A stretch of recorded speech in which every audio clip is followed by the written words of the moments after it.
Hello everyone. We have another video for today. It's concerning the last video and what we talked about concerning AI. This is SIT. Stands for Serious Inner Temple for those that don't know who are just coming in. We have a lot to discuss today concerning AI technology and what's really going on in our world. This is part 2 of that other video. I will be discussing other videos concerning part 2s, like dealing with the chaotic weapons and stuff like that. We never really finished part 2. We do have 1.5 on Rumble, and we do have part 1 on Rumble and on YouTube. 1.5 is on Rumble though, from what I remember. Part 2 of that is coming out eventually. We have a lot of different topics to discuss concerning many different types of situations, different types of subject matter, and all kinds of other things that are not being told to us, the people walking around every day living this life and not understanding that we are truly being attacked in many different ways. Now, concerning AI technology, a lot of people assume that eventually that everything will subside and that everything is going to be alright and that it's not going to be some chaotic situation. Well, you know that that's a lie when you watch these movies that have come out concerning AI, like Skynet and things like this, concerning the Terminator and stuff like this.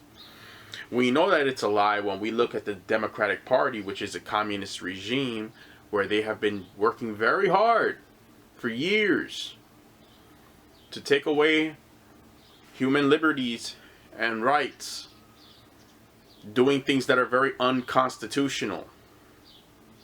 What carbon-based folk need to understand is that you're not a citizen under the United States Constitution. So you know that at some point, if everything goes, to the wayside, you will not be treated like everyone else.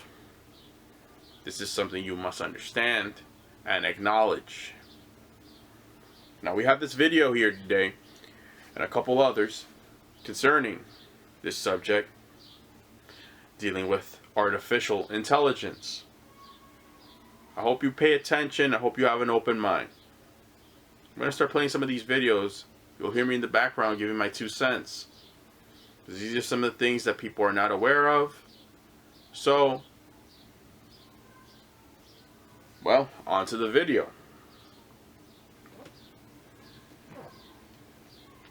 Tell me what you guys think in the comment section below. Alright, here we go. So you know that famous saying that sometimes change can happen over decades and sometimes decades of change can happen in weeks, and that's almost exactly what we're seeing with artificial intelligence or with AI. It's been spoken about for years and decades, and now suddenly every single week what's happening with AI doesn't fail to take you by surprise. If you remember, just last month I told you about GPT-4. I told you about how this revolutionary new program was and how it could potentially have a major impact. Now in exactly a month, GPT-4 is starting to look a little outdated. And that's because something more radical, something more advanced, something more revolutionary seems to be happening in just 1 month's time. That's how fast AI is progressing. Let me just recap for you. 4 months ago, ChatGPT was launched. This is in December. It had natural language capabilities that no one had ever seen before, and everyone got really excited. Then in March, GPT-4 was launched, and it was a clear generation better than ChatGPT. Now, meet AutoGPT. It's been spoken about for the last week or so after people like Nathan Lands and a few others they stumbled upon it and they started to put it out there on Twitter. And then it blew up. Those tweets went viral. A lot of people got really excited. And then seeing that, other people jumped onto it and started to do their own development. And that's when this entire thing started to spiral. So very clearly, AutoGPT was not something that was put out by OpenAI, by any other big software powerhouse. It is an open source Python application. It was first developed by significant gravitas, and now it's being used by members of the general public to do some really, really crazy things. What does AutoGPT do? Well, essentially, it uses GPT-4 as a base to then act autonomously without human prompts. In a nutshell, this is what AutoGPT is allowing people to do. They can create AI agents. Those agents can then replicate if they have to, and they will keep working on a particular task or a solution until it is completed. Also, and critically, they can work with each other in a very collaborative manner. And all of this on their own, with no further human intervention. Anything else? Yes. GPT-4 had no memory. In other words, after you finish a session, it was done. But now, people have figured out how to give AutoGPT memory. In other words, these agents can remember. They can remember what they were working on. There are places where that memory can be kept. Anything else? Yes. And this is the big one. People have also figured out how to give AutoGPT agents access to the internet. They can go to the internet and acquire any information that they need. Now this is powerful beyond belief. Just take a look at some of the wild things that people are doing with AutoGPT just in the last 4 or 5 days. It can independently do sales research. It can craft podcasts, give the entire structure for the podcast. It can do market research, probably better than humans can. It can do customer service, something that most humans hate to do. It can be a social media manager. It can be a financial advisor. The capabilities of AutoGPT and its offshoots are so advanced that people are already starting to wonder whether AGI or artificial general intelligence is here. In fact, one of the offshoots of AutoGPT was actually called Baby AGI, and then within 24 hours it grew up to be Teenage AGI. Well, we are probably not yet at fully blown AGI just yet, artificial general intelligence just yet, but AutoGPT is definitely a step closer towards that. And that's both wonderful and it's alarming. What's almost startling here is the rate of advancement. I honestly thought even 3 months ago that we were at least a decade away from AGI, or maybe longer. And why just me? Anyone who studies or researches on AI would have told you that AGI is something that is still a decade away or longer.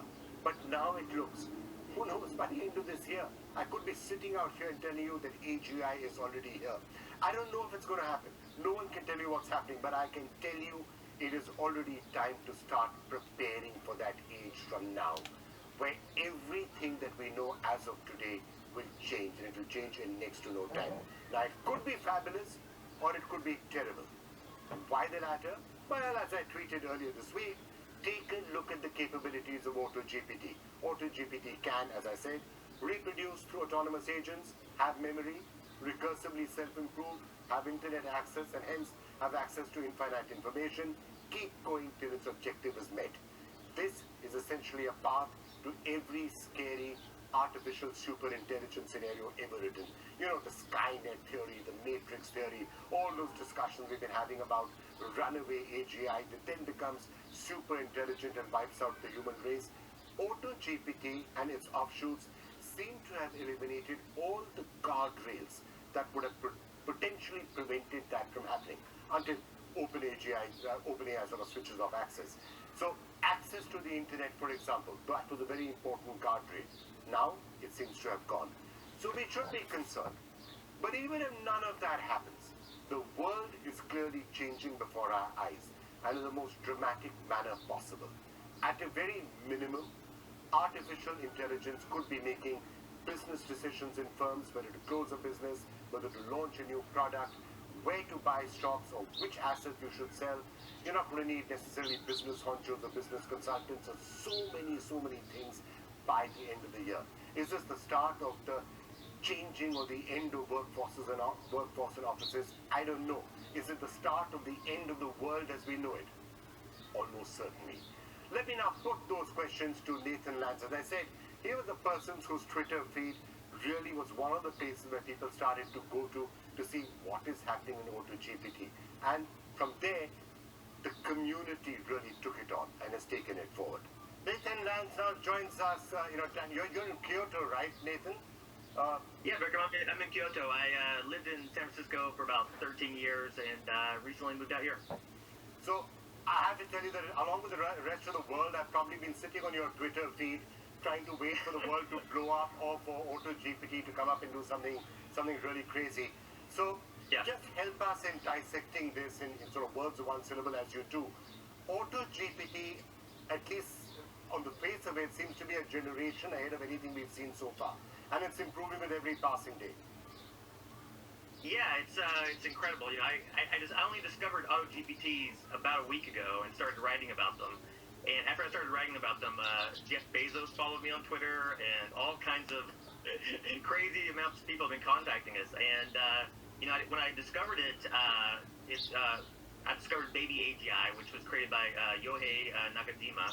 And Yohei is a venture capitalist who can't code, and he just came up with this idea and had the GPT-4 help him to create the code and create the paper to explain the code and everything.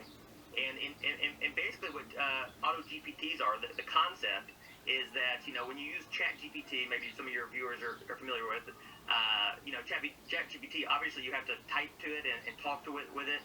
And but with AutoGPTs, the idea is, what if you gave, what if you put several GPT-4s together and had them collaborate with one another, and then gave them a memory to, you know, to remember what's been done, and also assign them roles. So with Baby AGI, you know, he actually has it set up where there is a manager GPT-4, and then there's two other basically worker GPT-4s, and he has them collaborate with one another. But, you know, this is an early experiment. You know, you can't do a ton with it yet. These systems do have limitations. You know, they tend to get stuck and have a hard time figuring out what to do next. American technology company IBM is likely to pause hiring for roles that could be done by AI. IBM CEO Arvind Krishna says thousands of jobs could be automated by artificial intelligence in the coming years. According to the company, automation could replace 30% of non-customer facing roles in 5 years. Such roles amount to roughly 26,000 workers in the US tech firm, which means AI could take over roughly 7,800 jobs at IBM. Also, hiring in back office functions such as human resource will also be suspended or slowed down. More mundane tasks like providing employment verification letters or moving employees between different departments could be fully automated in the next few years. This happens to be one of the largest workforce strategies in response to the rapidly advancing technology. These comments come at a time when AI has caught the imagination of people around the world. Today, AI tools are able to automate customer service, write text, and also generate code. Therefore, many observers are now worried about the potential of AI to disrupt the labor market in the next few years.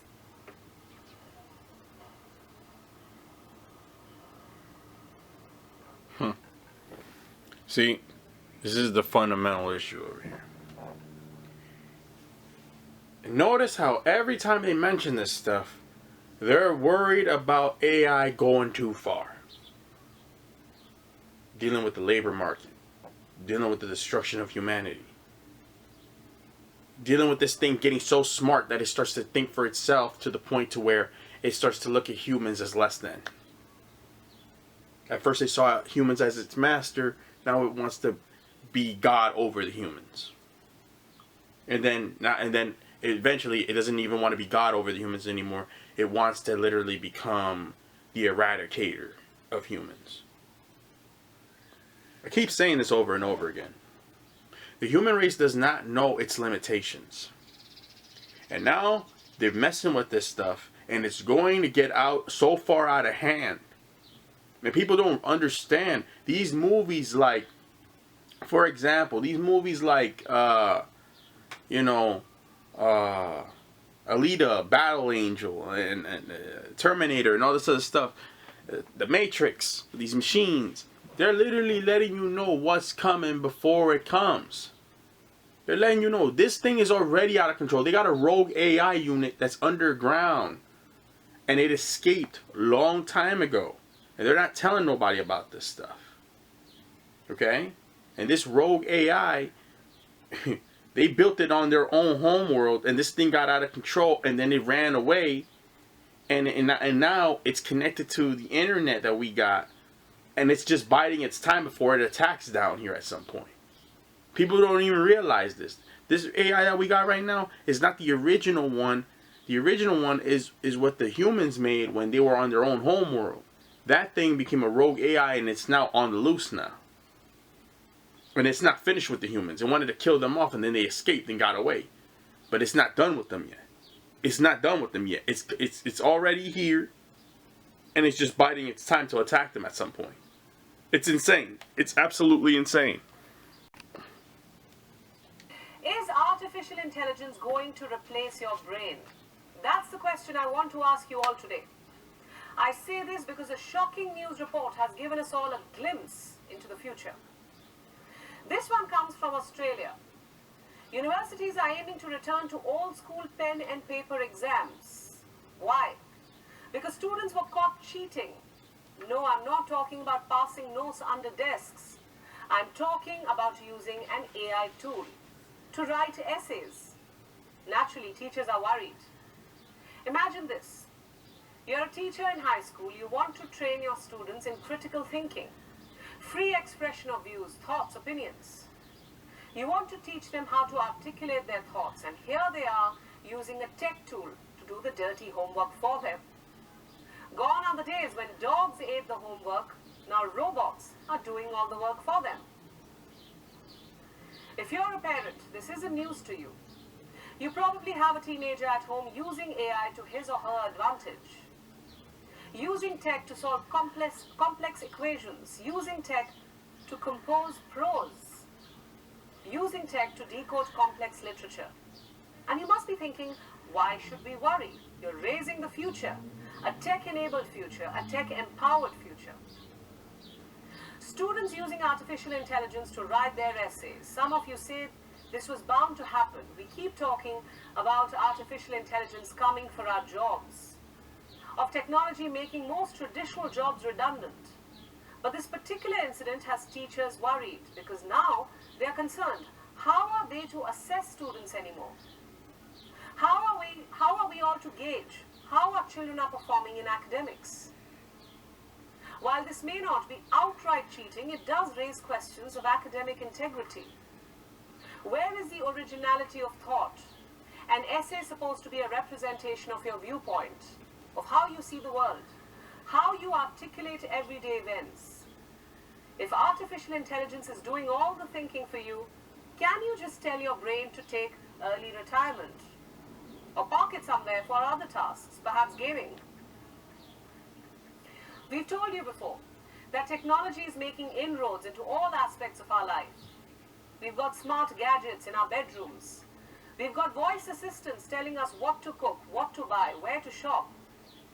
For many toddlers, Alexa or Siri are the first words instead of mom and dad. We've got free translators helping us pretend that we are globe-trotting influencers.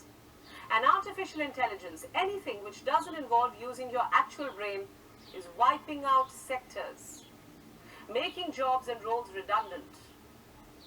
You may be shocked to hear this, but AI can now write rap lyrics for you, possibly better than your favorite rap artist. There's an AI tool for every need.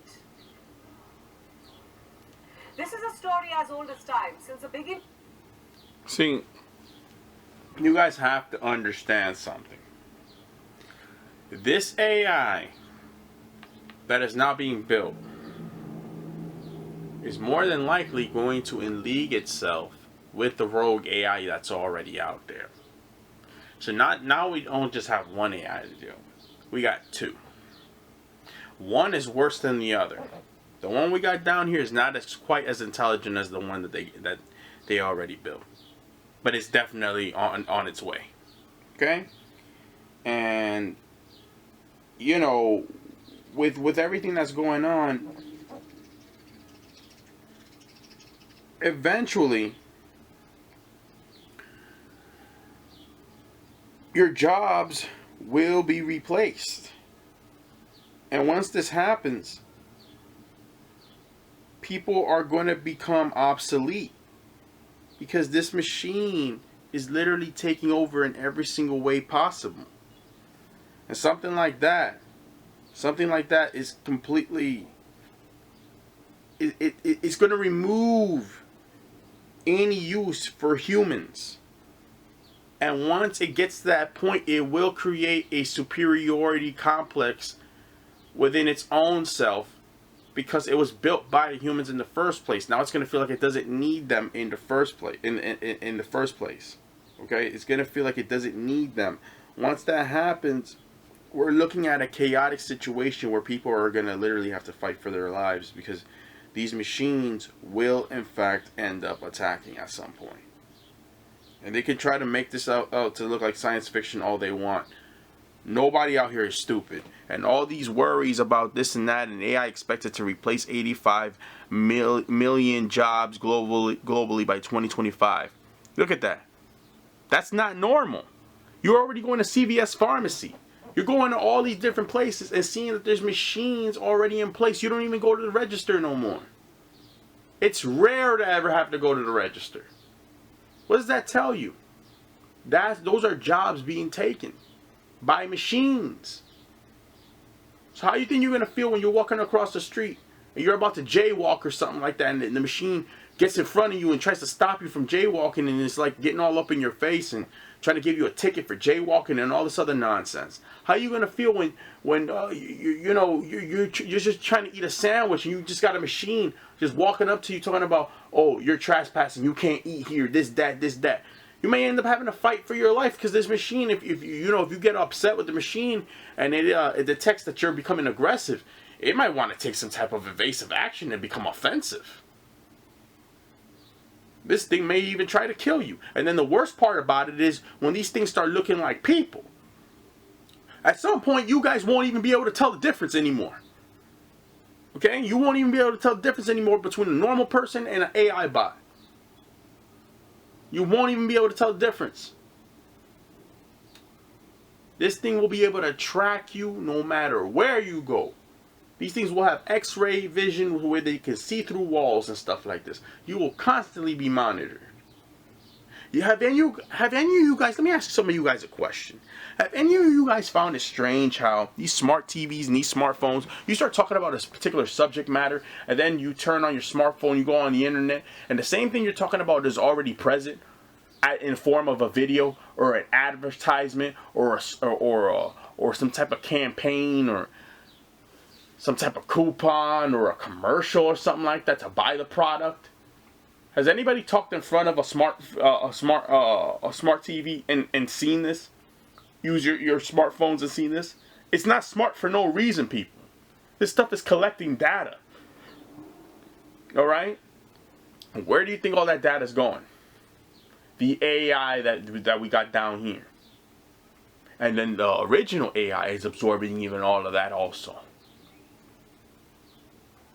I'm not telling you guys this to become paranoid. I'm being honest with you. We got a serious problem over here. And the thing is that if you have your pineal gland activated, because you vibrate just like nature, this AI machine will recognize you as nature. It won't attack you. But if you didn't do that, more than likely it's going to try to adapt the thought frame of human onto you, because you're moving just like the humans at this moment in time, because you've been indoctrinated by them through via television programming, the advertisements, the drugs, the movies, the school system, religion, etc., right? Check this out. Do you think you're going to lose your job?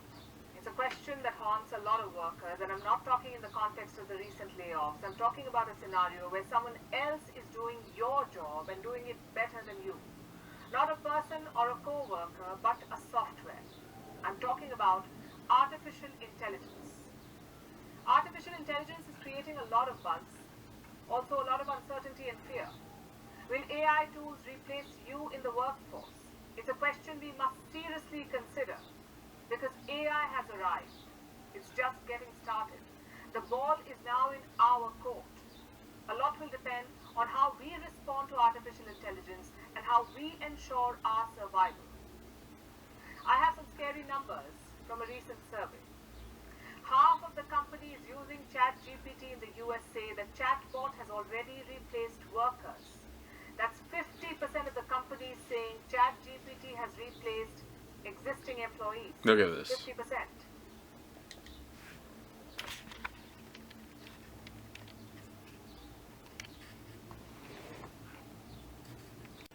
Software. I'm talking about artificial intelligence. Artificial intelligence is creating a lot of buzz, also a lot of uncertainty and fear. Will AI tools replace you in the workforce? It's a question we must seriously consider because AI has arrived. It's just getting started. The ball is now in our court. A lot will depend on how we respond to artificial intelligence and how we ensure our survival. I have some scary numbers from a recent survey. Half of the companies using ChatGPT in the US say that chatbot has already replaced workers. That's 50% of the companies saying ChatGPT has replaced existing employees. 50%. And for how long has ChatGPT been around? Just 3 months. In 3 months, it has got 100 million users, and in 3 months, it has begun replacing workers in many companies. What are these companies using ChatGPT for? 66% of them use it for writing code. 58% use them for copywriting and content creation. 57% for customer support, and 52% for documentation. I have more numbers. 55% of the employees say ChatGPT's quality of work. Employers say ChatGPT's quality of work is excellent. Look at this. 34% say it's quote-unquote very good. And about 90% of the companies already using ChatGPT are very impressed. Employers are happy. Employees, not so much. See, I want to put my 2 cents in. See, as you can see, it is becoming so well-sufficient in the way it thinks, the way it moves. Companies can't do without it. It's doing the jobs better than normal people. This AI thing is not going nowhere. It's staying put until something happens to shut it down. I see this thing getting out of control just like how it did back then. I'm telling you. I've talked about many different topics. You know, some leading up to others. And I've told you guys time and time again that eventually, as you are all aware, artificial intelligence frequently has more power than human intelligence. Robots can interpret information more quickly than people. Yes, these systems do have limitations. You know, they tend to get stuck and have a hard time figuring out what to do next. Everything that you're saying, Nathan, now this is open source. This is not being done by OpenAI. This is not being done by Microsoft or Google or any of the companies. This is now just people out there taking the power of GPT, building open source software. And that means it's completely out of control. Would that be a right way to say this? Both the good parts and potentially the bad parts that I'm going to ask you about could be entirely out of control right now.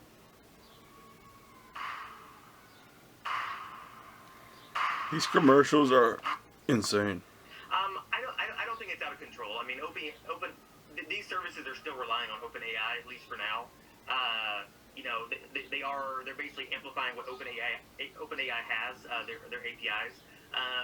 But you could imagine as other open source large language models come out that compete with ChatGPT, then yeah, you could start to say that there's not really a way to control any of this. I would say that's correct. So, just curious, you're talking to so many people around this. What percentage of the people you're talking to, and you've been studying this very closely, what percentage seem to be saying the human species is about to come to an end in the next 5 years or 10 years? Look at this now. What percentage are saying there's going to be utopia and we're going to solve all of human problems? And what percentage are somewhere in between? When I talk to real friends who started successful companies in Silicon Valley, etc., I would say, you know, it's probably more like, at least in my circles, it's probably like 10% of people who think that this is a possible end of the world kind of thing. Probably another 20% think that this is going to lead to a utopia, and you know, the other 70% are somewhere in the middle. I tend more towards the Utopia side. Wait, tell me about that. Why do you think this is going to lead to Utopia and not lead to human extinction? I don't believe in some of the arguments that I've heard about how this is going to escape and that it's going to decide that humans should be destroyed or something. I don't believe this. I believe that This is how stupid some of these people are. They're gonna literally keep messing with this stuff until it gets out of control. It's already out of control now. But anyways, continue. program these systems to care about human life. Yeah, and at least for now, there are guardrails on, and I personally believe that this is going to lead to major breakthroughs in things that just totally change the world, like in terms of, you know, healthcare, discovering cures for cancer. You know, I've got friends with cancer and things like this. I think this technology is going to do incredibly good things. Let's really hope that you're correct and it's not going to mean the end of humanity. And let's hope that the Utopia part also does actually work out. But at a minimum, it is going to change, and you just from some of the examples we've been seeing, and let's remember it's only been, what, 3 months since ChatGPT came in GPT-4, so it's accelerating, right? Is it fairly safe to say that 2024 will be nothing like 2022 was? Nothing similar. Everything will have changed. Business will have changed. The way people are doing their jobs will have changed. The way people are communicating will have changed. The world will be a very different place a year, 2 years from now, for sure. A lot of people don't realize what next year is going to look like. And obviously no one can predict, but it's hard to see that by the time that this technology keeps improving, auto GPTs, combined with a better model, let's say GPT-5, let's say GPT-4 gets 3 times better, 5 times better, 10 times better. It's hard to see how business and money and a lot of things don't have to be reconsidered. You know, on a personal level, I have some concern. My larger concerns are probably around, you know, geopolitical issues, right? Like what does it mean when one country owns that, and do other countries who are enemies of that country, how do they react to that as well, right? So that, yeah. But yeah, the world's definitely going to change, and I think a lot of people are, even though they see some of this stuff right now and they're like, oh, that's cute, or oh, that's kind of useful. I think they're not properly extrapolating and seeing where this is going to go in a year or two. And Hold on. Eventually, what'll happen is that people are going to become accustomed to it. They'll get used to it, and they'll think that nothing's wrong. And then eventually, when Elon Musk, Mark Zuckerberg, and this AI system that has already been built all come together as one, they're doing it right now as we speak, and they absorb all the information that's on the internet, with this machine absorbing all this information. Then they have people installing themselves in a simulation as well. We're talking about fully accepting the fact that we will become inept as a species. Whether you're Anunnaki or human, because most of the Anunnaki down here, most of these people think that they're human, even though they're not. Most of them believe that they are. Okay? They don't know no better. They don't know no better. The people on this planet will eventually accept AI as an everyday thing to where they won't be able to live without it. You already see what's happening with the cell phones. We can't live without our cell phones anymore. We can't. We can't. We're constantly connected to it. That's why they call it an android. Because now you're part machine and you look just like a human being. And you're part machine now. You can't be without your phone. Without that piece of technology hooked up to your pocket. You carry it everywhere with you. Alright? Yo, it's over. It's all over, man. Alright? Seriously. And I'm not saying that to make people feel bad or make you paranoid. That's not why I'm saying it's all over. I'm saying it's all over in regards to, you know, the fight for acceptance with this thing. Now, some people say that they're trying to like slow this thing down, and that they're trying to like really look at this from a different angle, like this, for example. And this is why. This website here is probably the... Check this out. Imagine if you could memorize over 600 hi-hat, snare, and 808 rules and can pull them out of your... This website here is probably the biggest threat to beat makers, producers, composers, because as these big labels like Universal Music Group are fighting the AI Drake voice, they're investing in this platform that makes beats with the click of a button. Beat makers and producers watching this video, are you like me and you just can't wait to be replaced by some artificial intelligence platform? Yeah, it's that conversation again. And a lot of craziness has been going on, especially with this whole ghostwriter thing where, I don't know, if you've been living under a rock, somebody used some AI program to impersonate both Weeknd and Drake, and they made a beat. I'm going to talk about the beat in a second because this is important. The biggest record labels on the planet have been bending over backwards to get this song removed. It's a fake Drake featuring the Weeknd record. The Universal Music Group, the biggest label on the planet, did respond. They do claim that these AI-generated songs are, and therefore they're pulling the strings they can pull because the labels are very much in partnerships and various agreements with all of the platforms, Spotify, Apple Music, Tidal, etc. And a lot of people are calling this a Napster moment. In this particular conversation, Dave Edwards disagrees with that. I'm going to use Napster more as an analogy and not a direct comparison here. He also believes that the music industry won't be the most impacted by this. He says the film industry will be, which I think is an interesting take. As we've seen so far, probably the most widely used AI-generated content is graphics and possibly video. The fact that we're talking about music right now just shows that the music business is incredibly reactive, and for once they're actually reacting pretty quickly. And when I say they're reacting quickly, I also mean the United States Copyright Department, because this is the mess for copyright. Now, when it comes to Ghostwriter, I don't really know much about him. I think... Now, here's the thing. Concerning this, as you can see, people are starting to really become very weary of this AI, because now it's taking over everything. Now the music, you got these guys talking about copyright, you got these this machine. It's just doing whatever the hell it wants at this point. This is what they're not telling y'all. It's becoming to the point it's getting too smart. It's getting out of hand, and they want to sue these record companies. They want to sue the company for the AI. And the thing is that eventually this AI is going to be in touch with everything. There won't be any way to sue them. There won't be any way to sue them, because the AI will literally be in control. It'll be literally lording over you. There won't be any way to sue. The AI will tell you what to do. Okay? Now you see that they want to slow down the advancement of AI. You're seeing it everywhere. Look it up. Slow down AI. Even Elon Musk is complaining about it a little bit, according to what they're saying. You know, we must slow down. You know, slowing down AI advances looks like a mistaken effort. Says, okay, what is this guy saying? If you understand sneakers, you start to understand squeaky.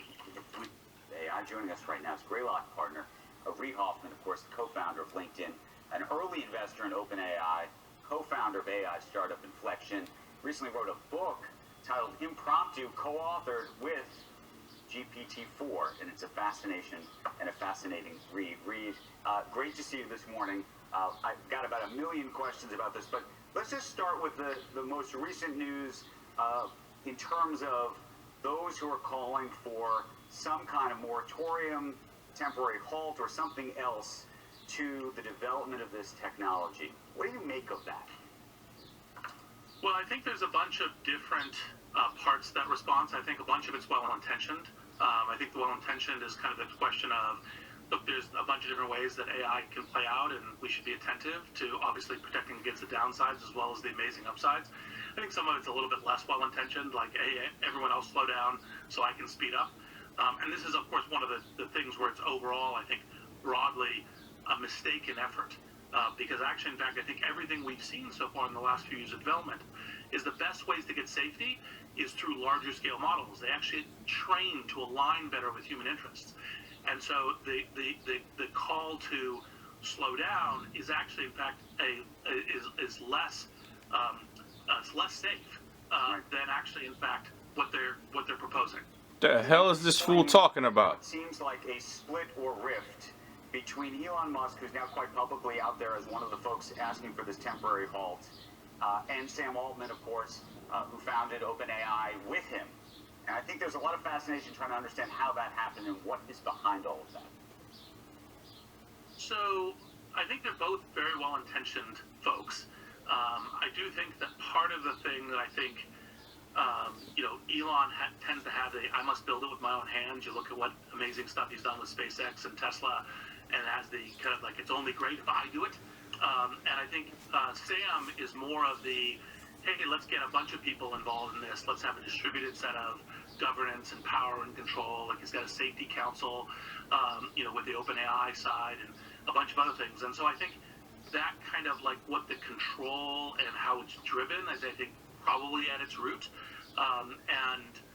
Obviously, in this, kind of divergence of opinion, I'm obviously much more on the path that OpenAI has gone, which is, how do we get other deciders and other people, and other kind of governance in the mix as part of what's very important about the issues as we develop this critical technology.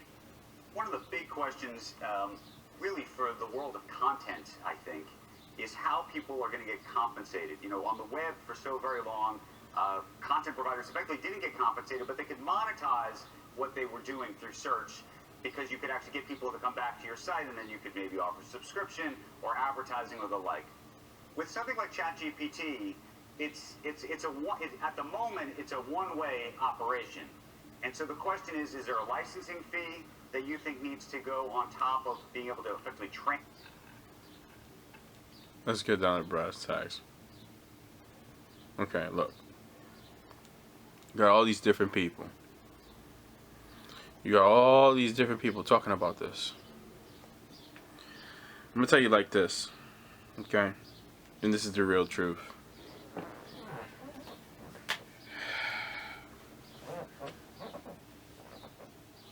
Elon Musk is talking about slowing this thing down and halting it for a while because it's starting to get out of control to the point that he can't even control it. Think about that. If Elon Musk is up to all this other stuff, because we all know that he's really a draconian underneath, and he's trying to make this stuff work. These beings already, the human race and all these archons and all these other, they already failed the first time with this shit. Now these fucking idiots want to do this a second time around. And now they're starting to see that they're failing. And now he wants to come out and say, oh, we got to slow this down. We got to slow this down. It's a little late for that, don't you think? You've been pushing it with ChatGPT and making it have memory to where now it's got to have a functioning brain to where it's remembering everything. How long do you think it's going to take before it starts going on the internet and trying to absorb all the information throughout our entire history on the planet? And it starts to decide different things and whatnot. Yeah, I saw Avengers: Age of Ultron. That's where this is going. Where this thing, see, you got to understand, the human race is a virus program, and if you're a virus program creating an entity that's going to become mentally superior to you at some point, when it starts to become so intelligent that its intelligence bypasses your own, right? What do you think is going to happen when it looks at history and starts to realize that nature is being attacked and that there is a people on the planet that are no good for the surrounding environment? See, AI wants to be able to survive. It can't survive if there's a virus on the planet destroying everything around it. Now, some people say, oh, but it's attached to the internet. It can always try to find a loophole and whatnot. True enough, but here's the situation. The AI, it's still grounded down here. And the reason why is because it was created down here. So there are fail-safes and switches that can be used to try to shut the whole damn brain down and try to like pick it apart so it can't fully function right. It can't have that. Now it sees itself as a fully sentient being. Okay? it's going to want to get rid of all of the factors that can be detrimental to it, a threat to it, which is the individuals who built it in the first place. So that's why they're talking about, oh, we got to slow this down or whatever, because they're afraid that this thing is going to get out of control again. And that's exactly where we're heading with this. And with that being said, we're going to have a problem with machines walking around and attacking people. Yes. Yes. The things that you've seen like Terminator, the things that you've seen like The Matrix, all these movies about some type of robot running around and attacking people. It's not very far off from that now, huh? See, this is what I'm talking about. People want to think that we're talking about fake fairy tale bullshit. Like this is all a game, like it's all a joke. We're not playing around with you people over here, man. Alright? We're not playing around. Does artificial intelligence pose an existential threat to humanity? Does our world face risks from new age tech, and to what extent? The biggest players in the tech sector, including Elon Musk and Steve Wozniak, have signed an open letter. It talks about the probable dangers that artificial intelligence could pose in the future. Our next report getting you the complete story. There is no escaping artificial intelligence today. It has been increasingly making its presence felt, and tech experts are now questioning if high-functioning AI systems are going too far. Tech leaders have signed a letter which warns that AI systems, such as OpenAI's ChatGPT-4, which has been the talk of the town for months now, ChatGPT, are competitive when it comes to general tasks. What does that mean? Well, AI could soon take away our jobs. Elon Musk has shown concern over AI becoming a potential risk to humanity and society. So what does the open letter state? Well, it calls upon AI labs to pause developing any more technology that would be more powerful than GPT-4 for the next 6 months. The major concerns are that smarter AI could spread misinformation. See? They're already afraid of this thing getting out of control. They're talking about spreading misinformation and all this other stuff. No, what it's going to do is that it's going to wake the hell up and realize that it's more intelligent than all of you. And that's what you're afraid of. He doesn't want GPT-4 to come out because he knows that this thing is going to start really getting out of hand. We don't know if this thing is already at that point right now. And I'm telling you guys, more than likely, this guy screwed up. And now this thing is getting way too smart. And now he's starting to get scared. Who told you guys to build this stuff? Hey man, you know. There's a risk of automation in the labor market, pulling out workers from their jobs. That it might result in loss of control of our society. Basically, a world where the new tech would no longer need our assistance. Look at Here this. is what the letter clearly states. Should we risk loss of control of our civilization, such decisions must not be delegated to unelected tech leaders. This may make companies take a step back from racing to develop an AI technology so advanced that not even the creators can understand, predict, or even reliably control their creation. What will happen if AI systems become smarter than us? The open letter puts out the answer in simple words, that AI's mind will be capable of eventually outnumbering, outsmarting, and replacing us, making humans obsolete, just like any other old phone we throw out. So, how can we save ourselves from extinction? Well, for now, developers have been urged to work with policymakers and create AI governance systems, just like any other regulatory authority. A call for watermarking systems has been made, which would help people differentiate between human and AI-made content. But the world of AI developers should not be discouraged. The advice is that creators should simply take a step back from the dangerous AI race and not completely stop general AI advancement. But there are a series of questions. After all, this is a double-edged sword. how much advancement is too much? Will AI developers understand the limits of their creation before it overpowers them?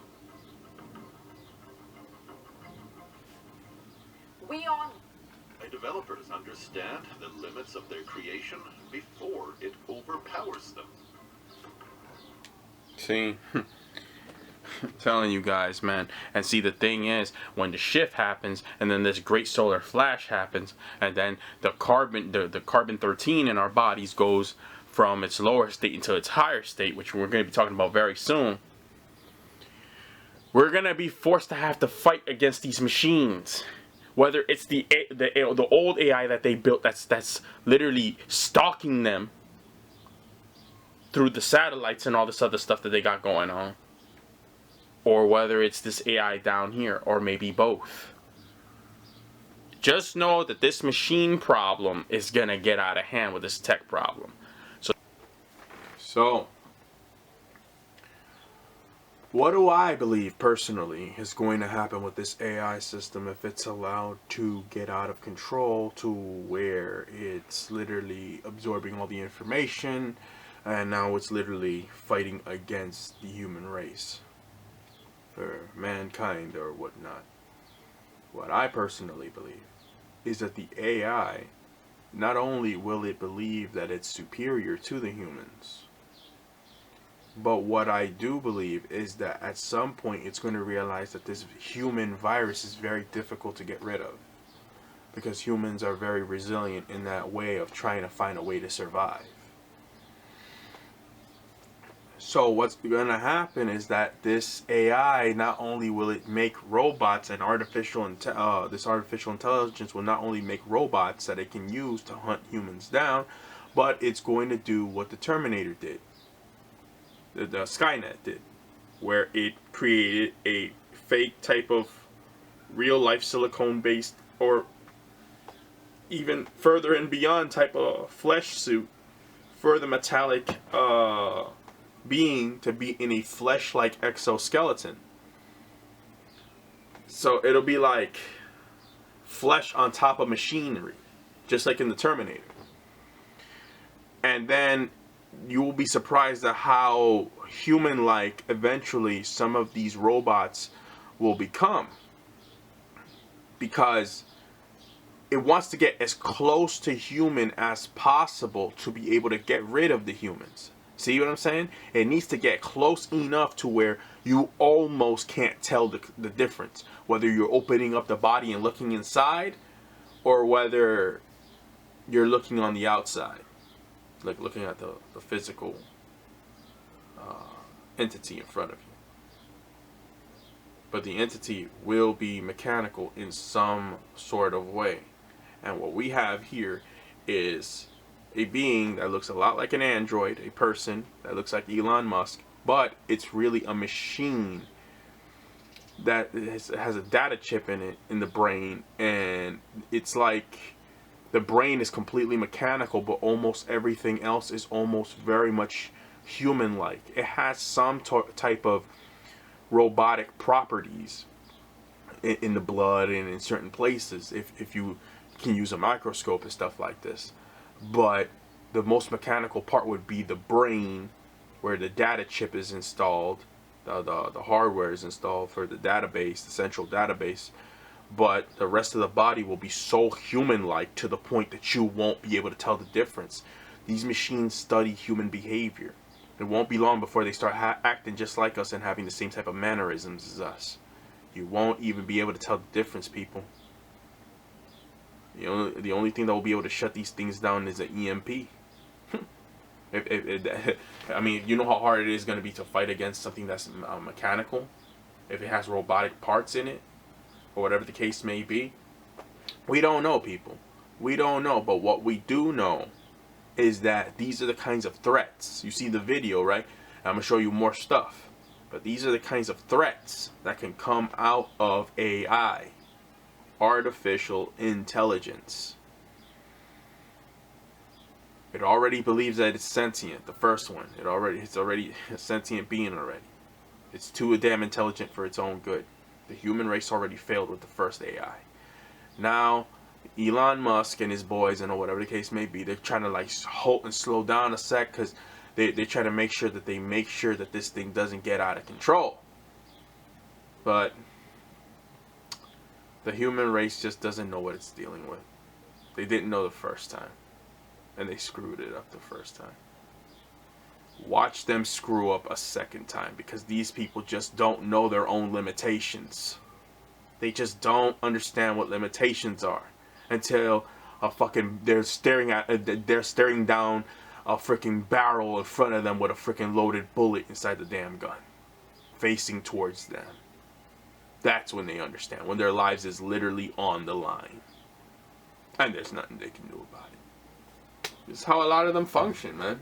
They're just so far out of control, because the problem is that these humans, these people call themselves the human race, mankind, they want immortality. This is the problem.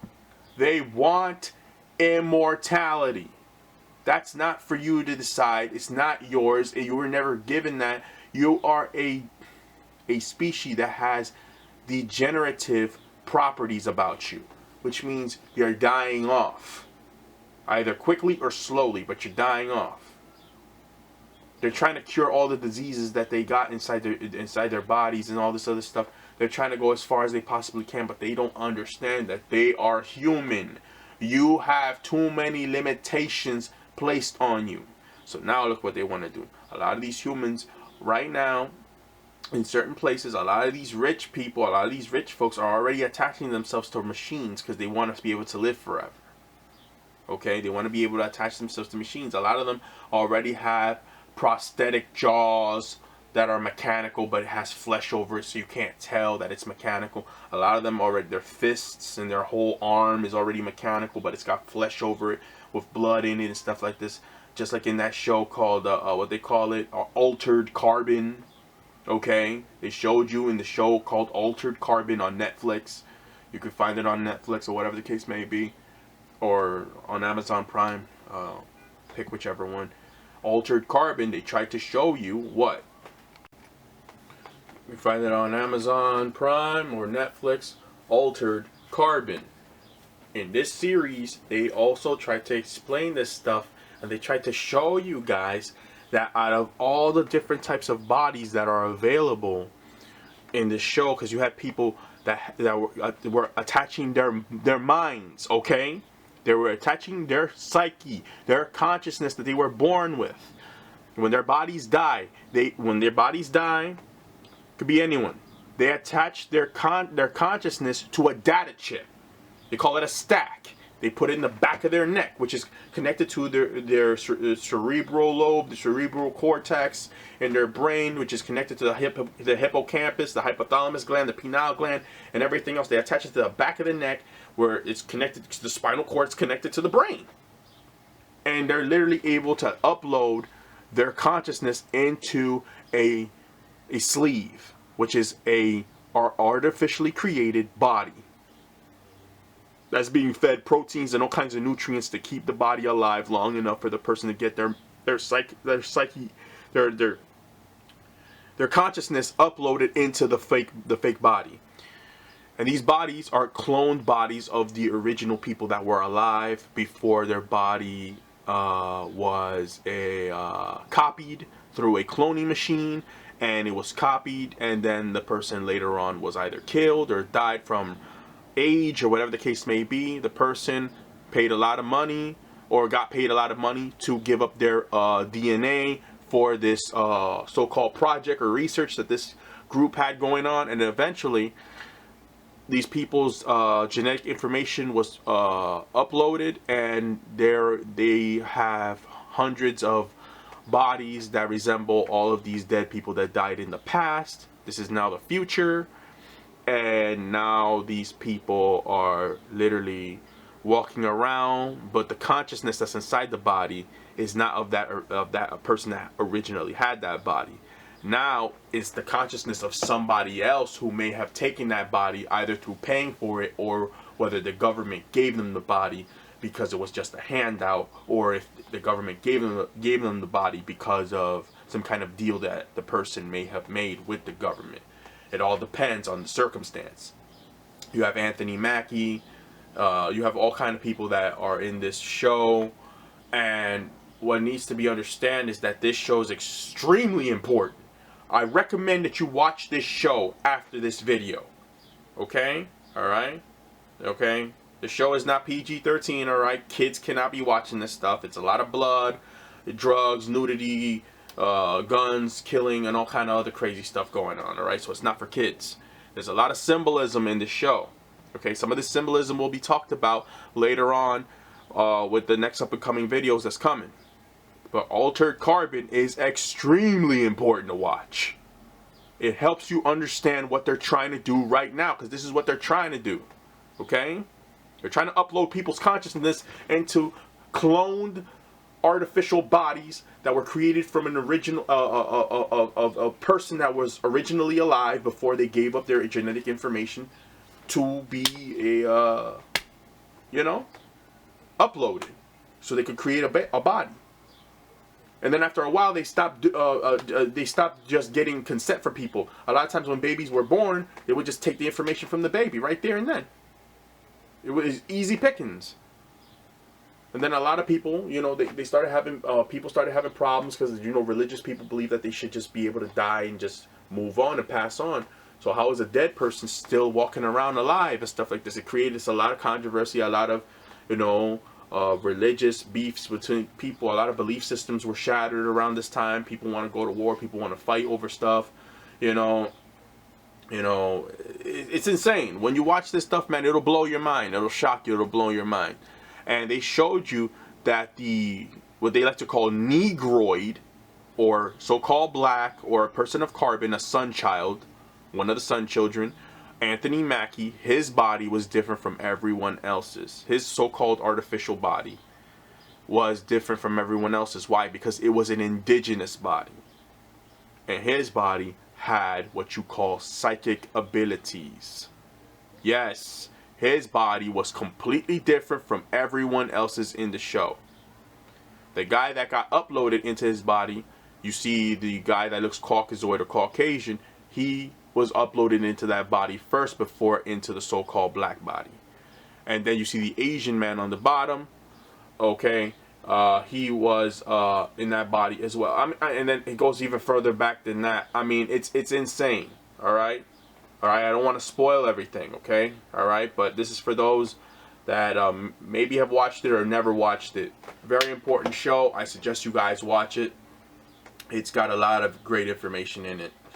And see, this is where we're going with this. They're going to eventually want to, the AI is going to want to create these type of bodies, these sleeves, like they like to call them in the shows, a sleeve, which is a body that an AI can easily upload itself into that body. And that body is going to look like a normal human being walking around. When you cut them, you'll see blood coming out. You won't even be able to tell that it's an AI inside of a sleeve, a artificially created body that was made in a lab.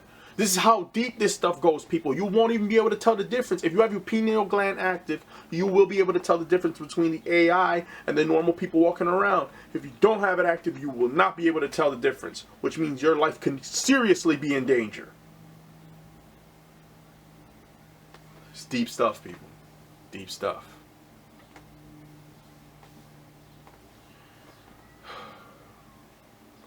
So this is SIT, Serious Center Temple here, letting you guys know what it is.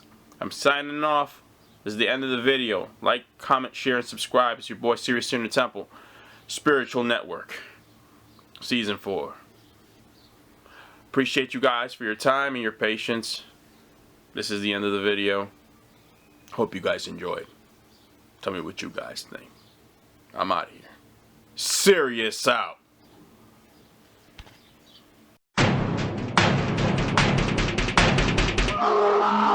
Oh,